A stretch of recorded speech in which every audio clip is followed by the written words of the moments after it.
Hi and welcome to Church Cheapskates. I'm Ken and this is Chad. Today we're going to tell you what a Mevo camera is. Now we've already told you why you should live stream as a church, or at least why we think you should live stream. And now we're going to give you one of the options, perhaps the most simple option on the market today, which is the Mevo camera by Livestream. Now we got what's called the Mevo Boost, and what the Mevo Boost is it comes with the camera, which you can see here, as well as an extra battery pack. Now the extra battery pack isn't just good from a battery standpoint, it also allows you to plug directly into an Ethernet cable, and it also has a USB port, so you could do things like external audio options, you could plug in a 4G LTE wireless receiver so that you can go anywhere with this thing. And what happens is the Mevo just snaps in right like that. It's kind of magnetic. And you lock it in like that so that there's no harm of getting the two detached at all. On average, a Mevo can last about an hour on its own, and it can last up to 10 hours with the Boost, which is why we decided to go with it, since our services, sometimes they're an hour, sometimes they're an hour 10, and then we don't have to recharge it every week. It also comes in this nifty container, which includes a 16 gigabyte SD card. We bought a 64 just as a backup, just in case. And also, if you look at various YouTube videos that talk about the Mevo, you can kind of get an idea. We're not trying to just be another video out there. I looked at other videos. For instance, Photo Joseph, if you want to see what he said, he did a 30-minute broadcast where he actually unpacked the new Mevo camera. He talked about the screw thread. If you see, here's the screw thread here, is really cool. And I'm just going to give you an overview of what it is.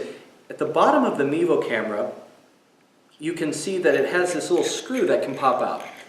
And this is really neat because if you take the screw out, this is the same diameter as a microphone stand, So you can just screw this right on top of the Mevo, or you can screw the Mevo right on top of the microphone stand.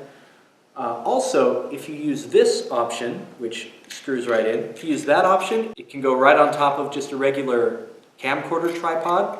And on the other option is a 3/8/16 socket. So you could actually put a 3/8/16 bolt, just a regular hex bolt, anywhere in your service area and screw it on top of there. Now what I'm going to do now is I'm going to switch over to the Mevo. You've seen it. We're going to see what it looks like in action. Alright, we've got the Mevo up and running, and you can kind of see that it has that fisheye lens, which I'm not a big fan of. However, if you look on your device and you can zoom in, it doesn't have that same fisheye that we were looking at earlier. Now, one neat thing about the Mevo is that it can also have an automatic feature. Now, I'm going to turn that on. I turn it off during our service because it takes up more battery life, but there we go. It's on now, and it should just do its own thing from here on out. Now, Chad, you're, as we've talked about earlier, especially in our intro video, you're our why person. Mm-hmm. Now, why do you think this is beneficial to churches? Well, I think specifically for smaller churches that are looking to live stream, I think Mevo gives you the greatest capacity at the least amount of time, effort, and money. And here's what I mean by that. Let's say that you are a leader at a smaller church and you're lucky to find somebody to run the soundboard every morning.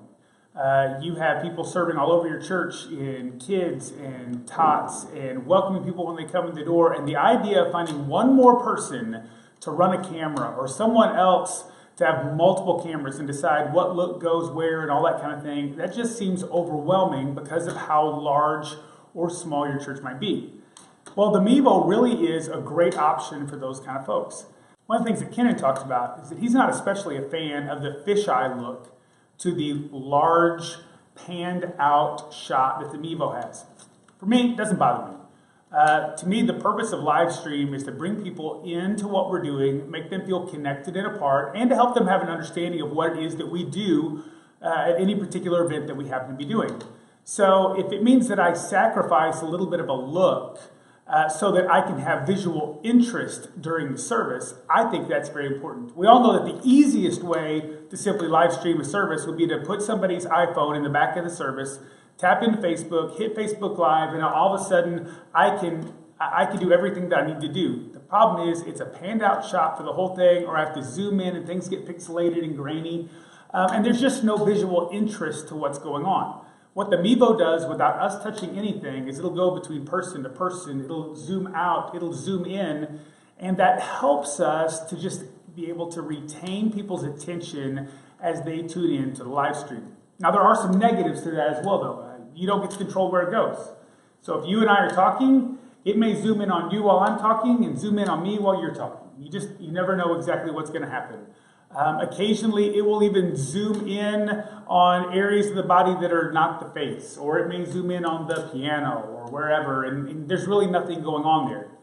Again, that's a negative, but to me, it's an okay trade-off for what it can accomplish all on its own. Then the good news is that if you have somebody tech-savvy, like Mr. Kennan right here, who's at your church, he can take the Mevo and expand its capabilities. One of the ways that he does that is by setting up pre-arranged shots on the Mevo app. I'll do that right now, in fact. There we go. So I'll turn off the automatic find faces and live follow feature. I'll turn that off. And then what I'm going to do is I'm going to set up Chad's face. I'm going to set up my face.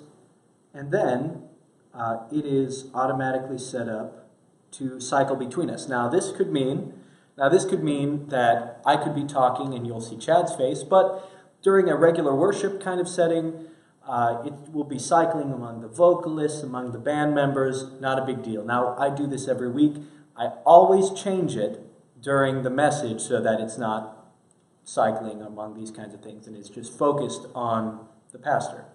And one of the cool things that's also available is that you can actually call your own shots.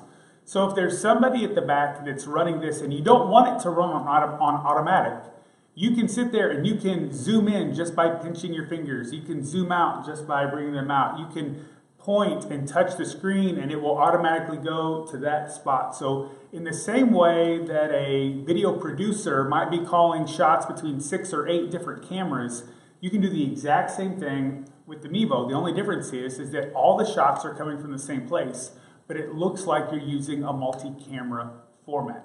Now, I will say that the live follow is especially helpful if you have a pastor that likes to roam from time to time. I'm not saying that I am one of those people, but there's a reason I'm sitting on a stool right now so that I don't. But what happens is that as you move across the platform in and out, it actually stays with you. Because there's nothing worse than having a static camera set up, and all of a sudden you walk out of frame, and then you walk back into frame. So this helps with that as well. What I love about the Mevo for a budget-conscious church, and as Cheapskates, we really are that, is that for a few $100s, you can have something that looks like it costs thousands. And to give you an idea of some of those specs, I looked up the prices as of February 2018. The first generation Mevo, which is what we're using right now, was $300. The Boost was an extra $250, and if you wanted to get the nifty case, it's an extra $50 as well. Also, they just came out with the Mevo Plus. And the Mevo Plus adds a stronger Wi-Fi. It can go up to 100 feet away from your target. And also it adds kind of an image stabilization. So if you're planning to move, then that can, if you're planning to move the camera itself, I should say, then that could be helpful to you. Now the Mevo Plus is currently running $500, but if you get the Pro Bundle, which is the Mevo Plus, plus the Boost, the case, and a stand, that's $800. And you can get that all from the Livestream site. So really, for less than the cost of a high-quality stationary camera, you can have something that is able to do multiple different things. And when we talk about being cheap, we really are. In fact, at the time that we purchased our Mevo, we didn't have any budget money to do that. So I actually own the Mevo. I bought the Mevo.